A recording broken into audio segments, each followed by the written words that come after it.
Hola, soy Mauricio José Schwartz y esto es El Rey va desnudo en su versión retro, en su versión hecha desde aquí, desde mi despacho, porque todavía no podemos ir al estudio, pero pronto espero ya podremos ir. Y relacionado también con la pandemia está el que ha salido a la palestra últimamente, un sujeto llamado Iker Jiménez, que afirma que en un programa de televisión que tuvo, alguien predijo lo que iba a pasar con la pandemia en España y nadie le hizo caso. La realidad es que la predicción no es tal, como vamos a ver al final, pero su afirmación fue tomada por la ultraderecha de este país, que ha estado utilizando la pandemia básicamente para golpear al gobierno. Finalmente para eso sirven. Y entonces invitaron a Iker Jiménez a todos lados, lo entrevistaron en todos lados. Además él estaba promoviendo que ahora que le cancelaron por lo menos temporalmente su programa, pues a estar recuperando ingresos con un canal en YouTube, y se puso a promoverlo y entonces salió en todos lados.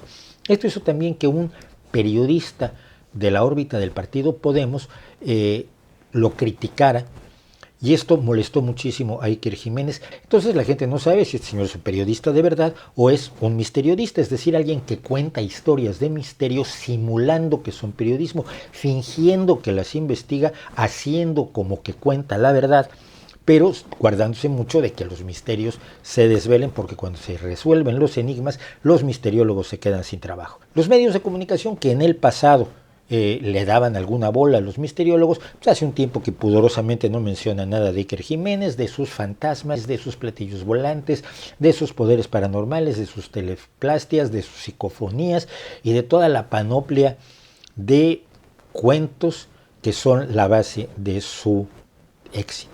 Como yo seguí durante unos años a Iker Jiménez y me tocó desmontar o ayudar a desmontar algunos de sus más sonados bulos, vamos a contar quién es. Iba yo a usar partes de sus programas para ejemplificar su estilo y su forma de hacer las cosas, pero no lo hago porque, mire usted, Iker Jiménez es un personaje que siempre está diciendo que lo persiguen, que la verdad oficial está contra él, que él está siendo víctima de persecuciones, de conspiraciones, de gente que quiere callarlo, que nunca lo han callado. Es decir, él defiende su libre expresión, pero cuando la libre expresión se refiere a lo que él hace con el periodismo, entonces ya no le gusta tanto y empieza a amenazar a la gente con demandarla. Y la verdad, que un pobre comunicador como yo sea demandado por un ultramillonario que puede poner todos sus contactos y todo su dinero a disposición de destruirlo a uno, pues no es una cosa que me seduzca mucho. Así que usted puede buscar los programas de Jiménez en los espacios y plataformas donde los va a encontrar. Pero vamos a ver algunos casos interesantes de la historia periodística o misteriodística de Iker Jiménez.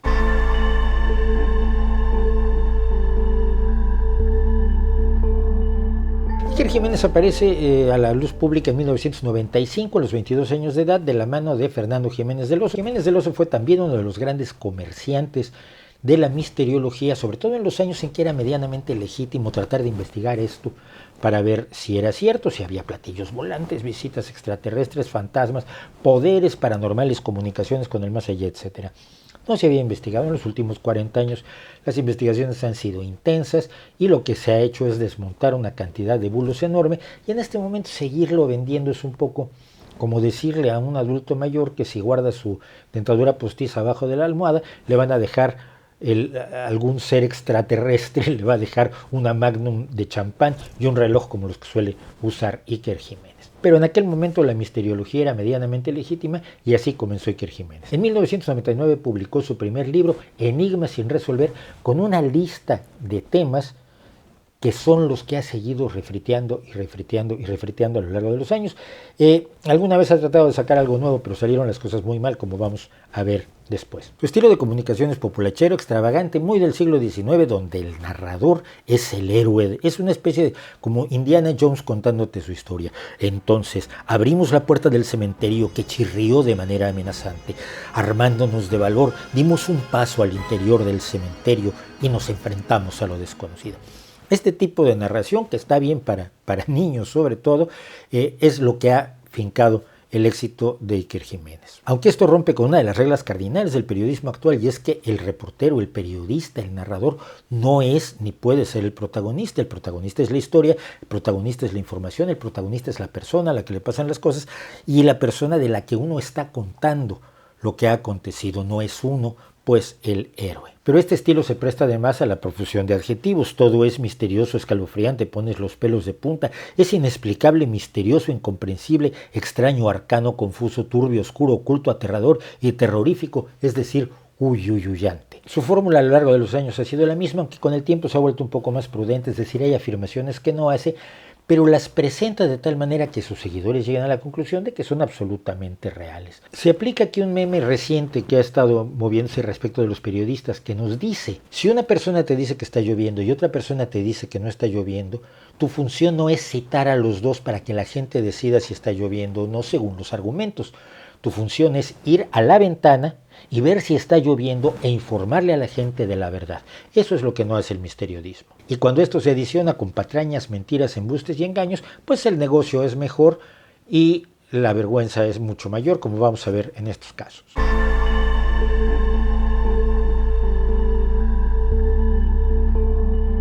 Me voy a centrar en 3 casos ejemplares de la desprolijidad periodística de Iker Jiménez, el primero de los cuales es famoso porque se ha dado a conocer como el misterio más cutre del mundo, y es el de la aparición de unas supuestas caras del más allá en las paredes de la cocina de una pequeña casa en Belmes de la Moraleda, en Jaén. Esto ocurrió en 1971 y desde entonces todos los misteriodistas españoles pasaron por allí. No le voy a contar toda la historia porque hay muchos lugares donde encontrarla, incluso en mi viejo blog, en el Magonia de Luis Alfonso Gámez, muchísimos lugares. Pero la base es esta. Nos dicen que esto es la expresión paranormal de un rostro exactamente humano, perfectamente claro, con unos rasgos tan humanos que sorprenden. Dice Iker Jiménez que ni siquiera el pintor más hábil podría representar este rostro con tan pocos trazos.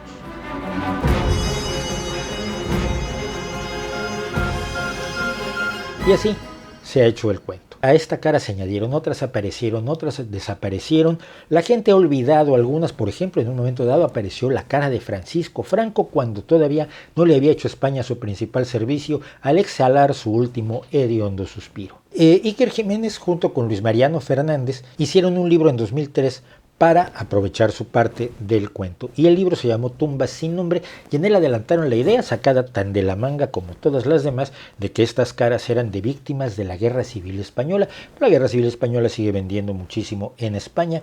Hay mucha gente que sigue peleando la Guerra Civil Española. Y en particular este rostro, que es el de la pava, no sé por qué le llaman la pava, la verdad, es en realidad el de un guardia civil que murió en un santuario después de un asedio de 6 meses. Este guardia civil era Miguel Chamorro, pero lo que presentaron en el libro fue esto.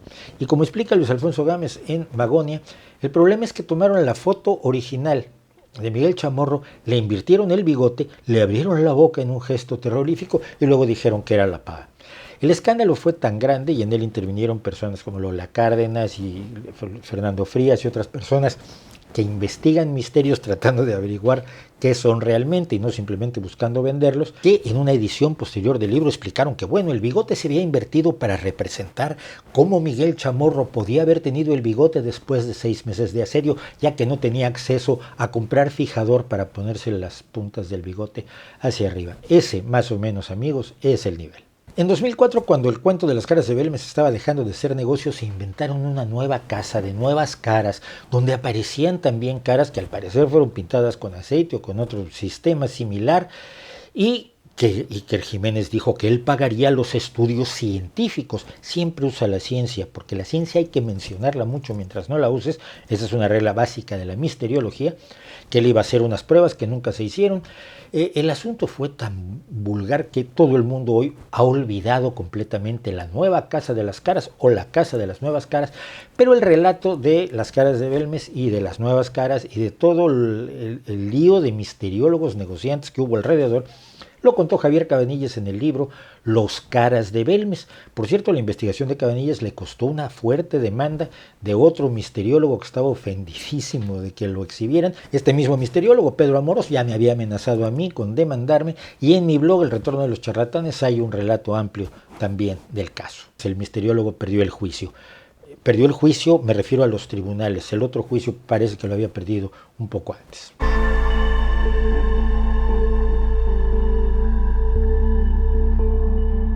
Otro caso en el que me impliqué directamente fue el de las niñas fantasmas de Ávila o las fantasmas del Camposanto, las niñas del Camposanto.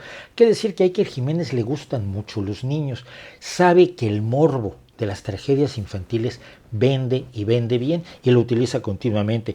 Tenemos a la parte de los niños de los alfaques, el niño de Tordesillas, las niñas fantasma de Ávila, el niño de Balate, el niño que lloraba. Cosa que a mí personalmente, esto es una opinión libre, me parece una desvergüenza sublime. El caso es que Jiménez presentaba una fotografía supuestamente tomada en un cementerio de algún lugar de Ávila que él quería mantener oculto, donde aparecían 3 niñas al parecer jugando en el fondo de un cementerio. Esa fotografía era muy de las niñas haciendo ronda que se utilizaba como motivo frecuente de la fotografía de niños de los años 20, fines del siglo XIX.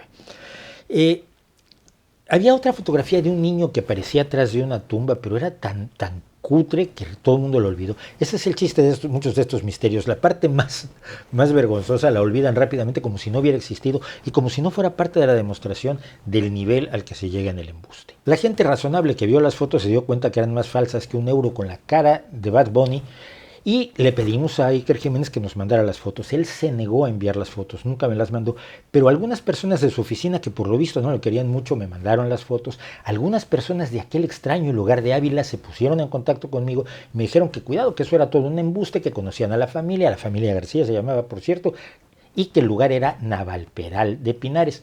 Total que un día allá fui a congelarme a Navalperal de Pinares, a hablar con la gente, a ir al cementerio, porque al final además estaba tan mal hecho el montaje de Photoshop que las niñas resultaban gigantes, niñas de 3 años con 1,60 m de altura y cosas así, un poco extrañas, eran niñas fantasmas pero gigantes. Y el asunto se le fue de las manos rápidamente a Iker Jiménez, amenazó por supuesto con demandar a todo el que se atreviera a usar las fotografías para demostrar que estaba falseando los hechos. Y finalmente otros periodistas encontraron la fotografía original que se había utilizado para el montaje y lo que hicieron Iker Jiménez y su gente fue hacerse los ofendidos, decir que los había engañado a la familia de Navalperal de Pinares, se lavaron las manos y salieron huyendo. La historia completa de esto también la pueden encontrar en mi blog El Retorno de los Charlatanes, donde la seguí lo más posible haciendo croquis para no utilizar las fotografías por miedo a que el señor millonario viniera a aplastar a un comunicador que demostraba que estaba mintiendo desvergonzadamente. Hay otras muchas historias de Iker Jiménez que se pueden contar para ver cómo ha manejado las cosas. Por ejemplo, en 2006 creyó que era verdad una instalación fotográfica que había hecho el fotógrafo Joan Fontcuberta para la Fundación Telefónica en 1999 de un supuesto astronauta o cosmonauta ruso cosmonauta soviético más bien, que había sido borrado de la historia y había hecho una serie de manipulaciones fotográficas Fontcuberta para demostrar que había sido borrado este cosmonauta, y el rostro del cosmonauta era precisamente el de Joan Fontcuberta y el cosmonauta se llamaba Iván Istoshnikov, que significa Juan Fuentecubierta en ruso. Sin embargo, Iker Jiménez le dio absoluta credibilidad y lo presentó como un caso que demostraba, que la Unión Soviética ocultaba la muerte de los astronautas que le habían fallado, o cosas más o menos por el estilo. Hay otra ocasión en la que, por ejemplo, para hablar de la crisis económica de 2008, quiso ejemplificarla con el crack de 1929 y utilizó como fuente una portada falsa hecha por la revista satírica The Onion de los Estados Unidos. En otra ocasión presentó como verdadero misterio telepático un truco de magia, sencillo de magia por cierto, que hizo Ramón Campayo.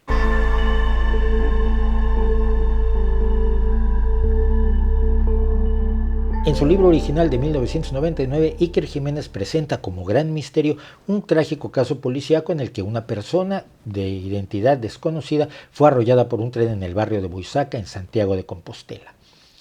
El hecho de que no se encontrara la identidad de esta persona fue utilizado por Iker Jiménez para decir que ninguna hipótesis normal, como que era una persona que se había extraviado, que cruzó el tren, que no se dio cuenta y fue arrollada, decía que todas esas hipótesis eran poco lógicas. Él hallaba mucho más razonable decir que era alguien que había viajado en el espacio-tiempo y había aparecido mágicamente de pronto enfrente del tren sin que el maquinista pudiera hacer nada y sin darse cuenta de que iba a ser arrollado. Durante 9 años, Iker Jiménez y todos sus cómplices hicieron todo tipo de afirmaciones delirantes sobre esta pobre persona. Entre ellos, por ejemplo, José Cabrera, que es un curiosísimo psiquiatra que sale a la palestra también continuamente y que cree en las hipótesis lombrosianas, es decir, cree que la forma del rostro indica si una persona es asesino o no es asesino. Y José Cabrera dijo en un momento dado que era un deficiente mental congénito que había estado encerrado muchos años en un lugar y que se había fugado porque el tipo...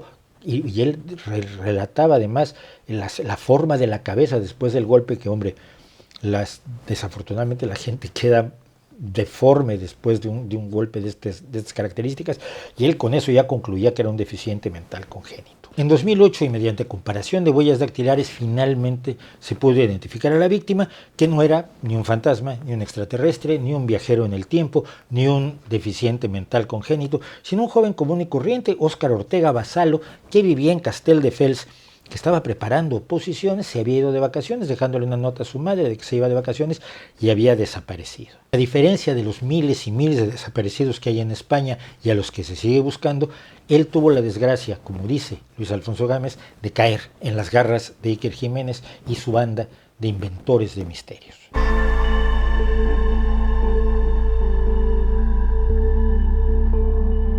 Y llegamos al 15 de febrero, cuando en el programa de Iker Jiménez se dice por igual que el virus se escapó del laboratorio de Wuhan, que se mentía, que los virus no existen, que los virus sí existen, que los medicamentos no sirven para nada, que los medicamentos sí sirven, que el ébola era una mentira, que el coronavirus solo afecta a la gente mayor, que para abril habría 2 millones de muertos en China, que en abril se acabaría el coronavirus, como dijo Trump, así de milagro, que alguien manipula los medios para llamar la atención cuando en realidad no está pasando nada.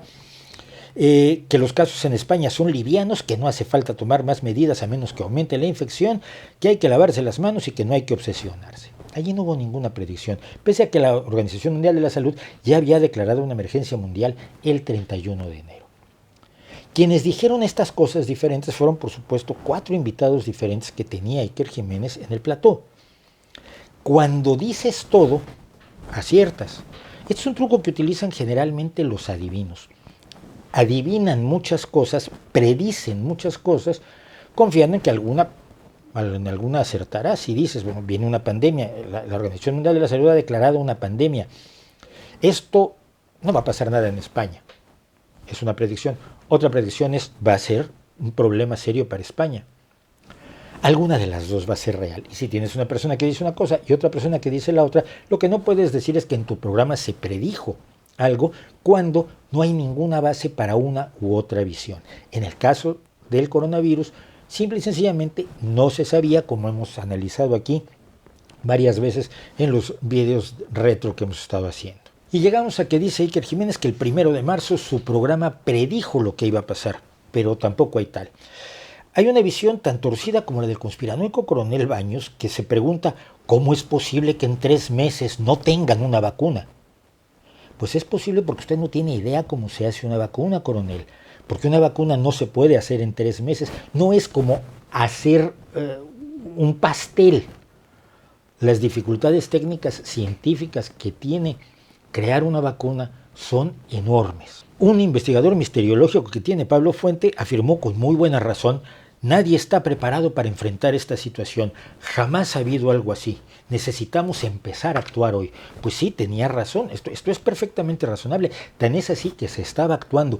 La cuestión es que esto se presenta ante el público de Jiménez, que generalmente está muy desinformado, considerando que cree que lo que recibe en los programas de Jiménez es información. Se le presenta como si no se estuviera haciendo nada, cuando los medios en aquel momento, y no podemos reescribir un pasado tan reciente, estaban diciendo la preparación que se estaba haciendo, la preparación que se tenía que hacer, el riesgo que había. Incluso en ese mismo programa se pone con absoluta credibilidad, por supuesto, las palabras de Fernando Simón del 27 de febrero en una rueda de prensa. Esto es muy importante. 27 de febrero en una rueda de prensa, Fernando Simón. Pablo Fuente también hizo una serie de preguntas y afirmaciones o predicciones, cosas obvias que los expertos estaban abordando, pero que el enfoque dice que no estaban abordando. Por ejemplo, le pide al gobierno que haga algo para obtener el equipo de protección individual, cuando días antes ya se habían agotado las mascarillas porque la gente las estaba comprando, porque en el mundo estaba habiendo interés por comprar equipo de protección individual y por lo tanto había una competencia aterradora, brutal, hija de un mercado descontrolado, que hizo que la gente compitiera, que los países, incluso estados entre sí, provincias entre sí en distintos países, compitieran por conseguir el equipo apropiado, muchas veces a precios altísimos, muchas veces siendo engañados, no solo el gobierno español, sino otros a los que se les vendió material poco útil. Pero además de esta aparente predicción, Pablo Fuente también aseguraba que había que tener 14 días de alimentos porque iban a cerrarlo absolutamente todo, y había que tener 14 días de sus medicamentos porque no lo iban a dejar, casi nos iban a tapiar las casas, como hizo el arzobispo de Milán en la peste, dejando morir a todos los que estaban dentro de las casas por haber estado infectados. El propio Pablo Fuente dijo que se había comprado 65 rollos de papel higiénico que hasta ahora no se ha gastado. Es decir, no había tal predicción. Se decían cosas porque se puede decir absolutamente lo que sea, y cuando dices muchas cosas aciertas. Es preferible hacerlo así a que te pase lo que le ocurrió a un adivino que yo conocía, que todos los años predecía la muerte de Fidel Castro, y siempre se les olvidaba a todos que había predicho la muerte de Fidel Castro, y él al año siguiente la volvía a predecir. Y el año en que murió Fidel Castro se le olvidó en su lista de predicciones poner la muerte de Fidel Castro. ¿Qué hubiera pasado si el gobierno español hubiera actuado perfectamente? Aquí es irrelevante si actuó bien, si actuó mal, si tuvo errores o no. Bueno, errores por supuesto que tuvo, todos los gobiernos han cometido errores porque nadie sabía lo que venía, y nadie es profeta, nadie hace predicciones, nadie es adivino, aunque trabaje en el programa de Iker Jiménez. Si todo hubiera salido muy bien, el programa de Iker Jiménez podría haber dicho que había predicho que todo iba a salir muy bien porque el doctor Camacho dijo que estaba muy contento con el protocolo que les estaba pasando el Ministerio de Sanidad y que el Ministerio ha actuado perfectamente. Cuando se dice todo, no hay forma de saber cuál de las cosas que se dice tiene más o menos probabilidades de ser real. Se dice que llueve y se dice que no llueve. Y si no tenemos forma de abrir la ventana, si estamos encerrados en un lugar sin ventana, no tenemos forma de saber si llueve o no llueve, pero podemos decir que hemos predicho el tiempo. Y para darle más emoción al tema, Iker Jiménez dijo que el programa se había grabado el 20 de febrero. Es raro porque ya tenía el montaje del 27 de febrero de Fernando Simón, pero supongamos que eso se integró después. Lo raro es que el coronel Baños, este personaje que defiende una serie de conspiraciones, habla durante el programa de las elecciones en Irán que ocurrieron el 21 de febrero y habla de ellas en pasado, o sea, que no se pudo haber grabado el 20 de febrero, a menos que hubieran predicho también las elecciones en Irán. Y con estos mimbres, Iker Jiménez crea su propio mito. Dice él: ya el 20 de febrero les dije a mis padres que no salieran del umbral de su casa. Asombroso. ¿Por qué no se lo dijo a la gente de su programa? ¿Por qué no se lo dijo en el programa del 23 de febrero, del 1 de marzo, del 8 de marzo, del 15 de marzo, del 22 de marzo? Es decir, ¿no era razonable que si sabía él realmente lo que iba a pasar, lo informara a su público? Ya no a nosotros que nos burlamos de él y que no le tenemos ninguna consideración de fiabilidad, a sus milenarios, decirles no salgáis de casa. Pues no lo hizo.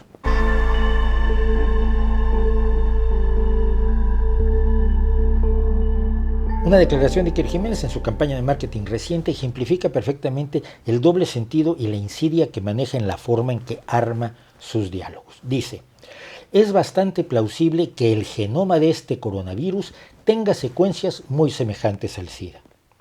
¿Ha dicho acaso que el genoma del coronavirus tiene secuencias semejantes al SIDA? No, no lo ha dicho. Ha dicho solamente que es bastante plausible. ¿Qué significa bastante plausible? Esto indica una cierta probabilidad, pero nada más. Y si tuviera secuencias muy semejantes, que no queda claro qué significa esto, si produce las mismas proteínas en algún momento dado, tiene las mismas secuencias, si tuviera secuencias muy semejantes, ¿qué indicaría eso? ¿Que el virus fue hecho en un laboratorio? ¿Acaso el SIDA fue hecho en un laboratorio? ¿Alguien ha dicho que el SIDA fue hecho en un laboratorio? Un momento, sí. En un programa de Iker Jiménez se dijo en 2012 que el SIDA había sido hecho en un laboratorio. Así que efectivamente Iker Jiménez no dice nada, pero al mismo tiempo deja la idea de que el coronavirus está creado en laboratorio y probablemente por los mismos malvados que hicieron el SIDA.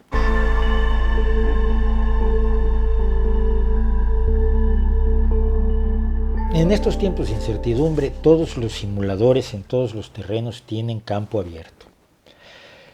Un chiflado como Rush Limbaugh, un personaje de la radio de la ultraderecha estadounidense, tiene contacto todas las semanas con Donald Trump, y él afirma que, por ejemplo, el doctor Anthony Fauci, que es el encargado de la lucha contra el coronavirus, el equivalente a Fernando Simón en España, o a López-Gatell en México, en todos los países tienen un responsable que da cuenta al público de la lucha contra el coronavirus. Dice que Anthony Fauci es un simpatizante de Hillary Clinton y que está saboteando al presidente Trump. Otro chiflado que vende un tipo de lejía como si fuera un medicamento, le escribe al presidente Donald Trump, y al día siguiente Donald Trump está sugiriéndoles a los médicos que exploren la posibilidad de inyectarle desinfectante a la gente para curar el coronavirus. La falta de respeto a la realidad, la idea de que no hay una verdad cognoscible, es la que permite que todos estos personajes tengan espacios cada vez más grandes en lugares donde no deberían tenerlos. Ya de por sí es grave que hay estos pequeños espacios de locura conspiranoica, de misterios donde nada se puede saber y se duda absolutamente de todo, pero se duda de todo sin ningún método y sin ningún criterio para saber cuándo has descubierto algo. Ya no tienes que dejar de dudar cuándo 2 más 2 son igual a 4, que lo único que se crea es un ambiente donde todos los inventores de fantasías que las venden como realidad pueden hacer negocio y pueden hacer un daño enorme. Si quien anuncia horrores y barbaridades y tragedias enormes acierta, va a hacer negocio. Si no acierta, apuesta al olvido, como se apuesta al olvido de todas las predicciones que hizo el programa de Iker Jiménez sobre el ébola, sobre el Zika, sobre absolutamente todo, porque todas las semanas se expresan alguna u otra predicción. Acertar una vez en 5,000 no es ser adivino. Y afirmar que has acertado una vez en 5,000 no es decir la verdad, es simplemente aprovecharte de la ingenuidad ajena. Hace muchos años, cuando yo dedicaba tiempo a desenmascarar a Iker Jiménez y a Pedro Amorós y a otra serie de embusteros, la gente me decía que no tenía sentido. ¿Qué daño podía hacer eso? ¿Qué mal podían hacer? Hombre, que la gente crea en hombrecitos verdes o en que puede comunicarse telepáticamente con la tía Enriqueta en el otro pueblo. ¿Qué daño hace? Y hoy estamos viendo el daño que hace. Hace mucho daño. Países enteros están en manos de gente que tiene creencias mágicas, creencias irracionales, creencias que sustentan este tipo de personas que no tienen empacho en decir cosas que no tienen relación absoluta con la realidad. Si esto no es suficiente para preocuparnos, no sé qué lo sea, porque lo importante no es quién es Iker Jiménez, sino cómo es posible que alguien como Iker Jiménez sea alguien en una sociedad medianamente civilizada del siglo XXI. ¿No cree usted?